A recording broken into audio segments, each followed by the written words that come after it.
Hello everyone, I just wanted to make a short recording discussing a few things I think we should all keep in mind as we participate in the process of electing a new Canadian Prime Minister, or as we abstain possibly due to a lack of incentive in participating in the current political system.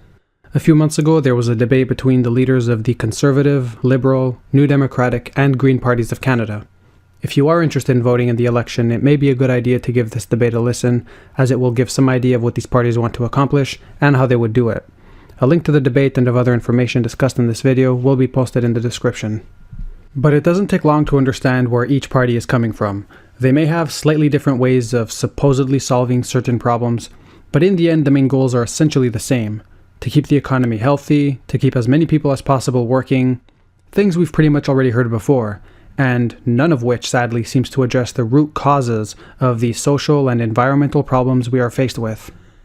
There is, as far as I'm aware, no mention of how to deal with technological unemployment, no mention as to why there's such a persistence on living in a system that uses people and even the environment in ways that negatively affect our mental and physical health, and also no mention of what alternatives there may be to our current socioeconomic system, ones founded on scientific principles which respect public health and the environment we very much depend on.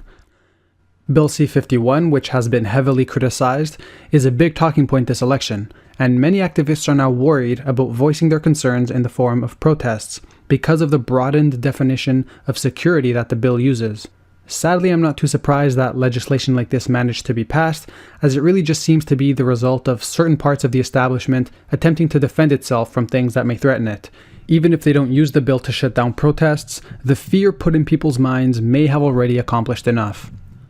Because of all this, I find it difficult to encourage non-voters to vote on election day.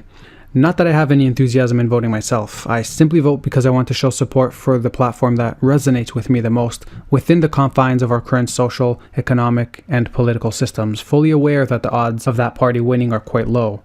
So if you will vote, that's how I suggest voting. And for those who don't vote, I completely understand the sentiment of many who have little to no trust in politicians, their words, and in the political system as a whole. But whether you vote or not, if the concept of living in a better world for all of us is something that interests you, consider finding out more about the Zeitgeist movement and the natural law resource-based economy which it advocates. Thank you for listening.